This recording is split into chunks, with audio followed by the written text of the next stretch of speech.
کچھ آج کے پاکھنڈیوں کو پیٹ میں یہ بھی درد ہونے لگا کہ یہ شہید شہید کہہ کر کے 70 حوروں کی لالچ دے کر کے لوگوں کو مرواتے ہیں۔ اور کئی لوگ یہ سوال کرتے ہیں 70 حوریں چاہیے، 72 حوریں چاہیے، یہ مذاق اڑاتے ہیں، مذاق اڑاتے ہیں۔ میں ان سے کہتا ہوں شہید ہونے پر یقیناً اجر ہے اور وعدہ ہے اللہ کا، 70 کیا وہ چاہے 700 حوریں عطا فرمائے۔ ان کو تکلیف اس بات کی ہے کہ جو شہید ہوتا ہے اسلام میں اس کی اتنی فضیلت بیان کی جاتی ہے، اور یہ مرتے ہیں تو حوریں حاصل کرنے کے لیے مرتے ہیں، حوریں حاصل کرنے کے لیے مرتے ہیں۔ پہلی بات تو یہ ہے حوریں حاصل کرنے کے لیے نہیں، اللہ کی رضا کے لیے جو شہید ہوتا ہے اسی کو حوریں ملتی، اور جو حوروں کے لیے مرتا ہے اس کو شہادت نہیں کہتے، شہادت نہیں۔ اللہ کی رضا کے لیے جو شہید ہوا اسے حوریں مل جاتی ہیں، الگ بات ہے، لیکن حوروں کے لیے جو مرتا ہے وہ لنگور ہے۔ ہاں جو صرف اور صرف لڑکیوں کے لیے مر گیا ہو، مجازی عشق کے لیے مر گیا ہو، وہ نہیں ہے، شہید کا درجہ الگ ہے۔ اب ایک میں آپ کو بات بتا دوں، ان کو یقین بھی نہیں ہوتا اور کئی طرح کے اعتراضات بھی کرتے ہیں کہ یہ حوروں کا بیان کہاں سے آ گیا آپ کے اندر، حالانکہ کل بھی میں نے بتایا تھا نہ چھیڑو داستاں ورنہ ادھر ادھر کی بات نکل جائے گی، نہ تم صدمے ہمیں دیتے نہ ہم فریاد یوں کرتے، نہ کھلتے راز سربستہ نہ یوں رسوائیاں ہوتی۔ افسراؤں کا ذکر کہاں آیا ہے میں آپ کو بتاؤں، بہت ساری افسرائیں مہابھارت میں ہیں، گیتا میں ہیں، رامائن میں ہیں، افسرائیں ملیں گی۔ افسرا ہم نے پوچھا یہ کیا ہے، حور کے بدل میں وہاں افسرا ہے۔ بہرحال کسی کو تکلیف ہے حوروں کے سلسلے میں اور شہید کے معاملے میں، آپ کو تکلیف ہے مت لو حور، جن کو مل رہی ہے ان کو لینے دو، بات سمپل سی ہے۔ ایک صاحب ہم سے پوچھ رہے تھے ہمارے شہر میں کرناٹک میں کہ 72 لے کر کے کیا کریں گے، آپ کو اتنی ساری حوریں دینے کی لالچ کیوں دی گئی ہے؟ میں نے کہا یہ بھی کم ہے، جنتی مرد کی طاقت 100 مردوں سے زیادہ ہوتی ہے۔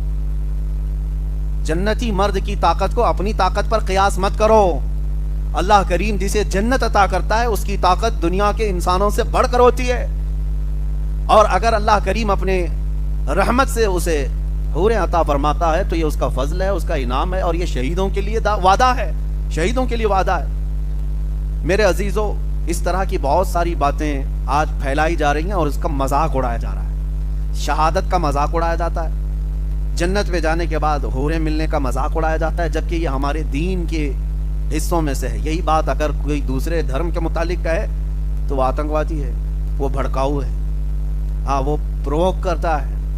باقی ہمارے دین پر جتنے اعتراضات کرتے رہے وہ بھی ٹی وی میں بیٹھ کر کے ڈیبیٹ کرتے ہوئے علل اعلان بنیاد اسلام شاعر اسلام پر حملے ہوتے رہتے ہیں۔ بہرحال کسی کے آتنکوادی کہنے یا ٹیررسٹ کہنے یا کسی کے سچا کہنے کی ہمیں سرٹیفکیٹ کی ضرورت نہیں، ہمارا ضمیر پاک ہے، ہم اللہ کے لیے جیتے ہیں اور اللہ کے لیے مریں گے انشاءاللہ۔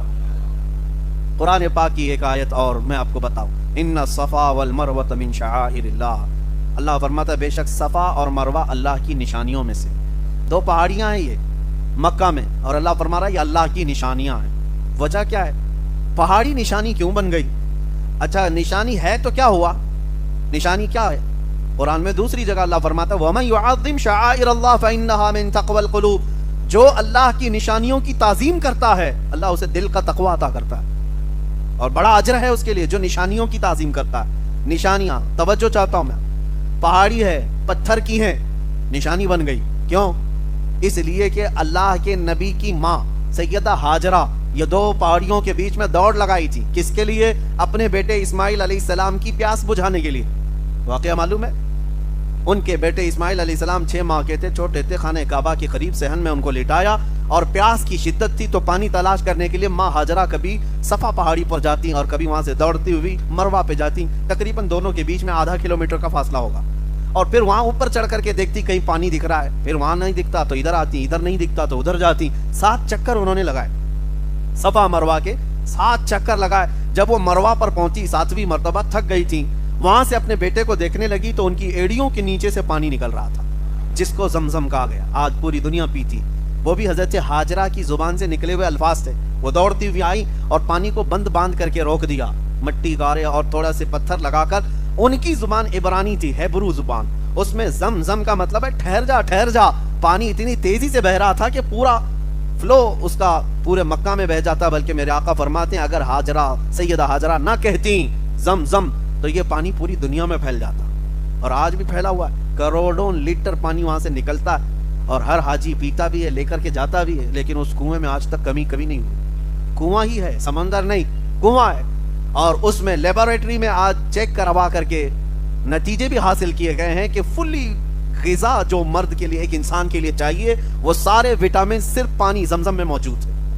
غذائیت بھی ہے، غذا کس کو کہتے ہیں؟ جس سے پیٹ بھر جائے، مزید کسی چیز کی ضرورت نہ پیش آئے، وہ ساری غذائیت سے بھرپور وٹامنز اس کے اندر موجود ہیں زمزم کے اندر۔ بہرحال بات الگ نہ جائے، سیدہ ہاجرہ کے دوڑ لگانے سے یہ دونوں پہاڑیاں کیا بن گئیں؟ نشانیاں، اللہ کی نشانیاں۔ اور حکم کیا؟ اللہ کی نشانیوں کی تعظیم کرنا چاہیے۔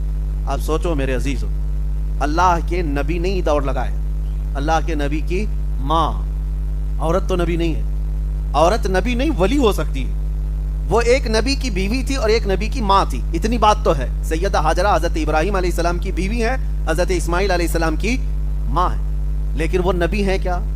نبی نہیں۔ تو ایک ولیہ زوجہ نبی، ام نبی دوڑ لگائے تو وہ پہاڑیاں نشانی بن سکتی ہیں، تو جس جگہ میرے آقا نے خود قدم رکھا وہ کتنی بڑی نشانی ہے۔ جو رسول پاک صلی اللہ تعالیٰ علیہ وسلم کے جسم سے ریلیٹڈ کوئی چیز مل جائے، حضور کا منہ مبارک کیا یہ اللہ کی نشانیوں میں سے نہیں ہو سکتا؟ ہم تعظیم کرتے ہیں تو کچھ لوگوں کے پیٹ میں درد ہوتا ہے، یہ بریلویوں کا بنایا ہوا ہے۔ میرے عزیزو، قرآن کہتا ہے اللہ کی نشانیاں، پہاڑی پتھر نشانیاں بن سکتی ہیں، وہ بھی ایک ولیہ کے دوڑنے کی وجہ سے۔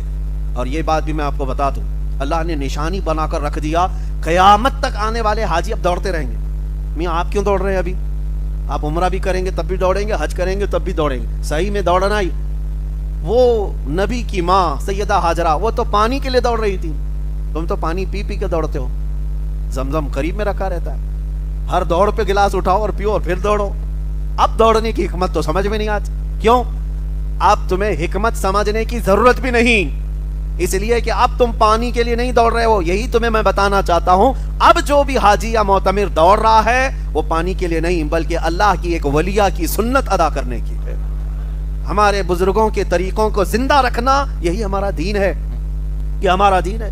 اور اگر کوئی بزرگوں کی نشانیاں چن چن کر کے مٹانا چاہتا ہے تو میرے عزیزو، یہ خائب و خاسر ہونے والا بندہ ہے۔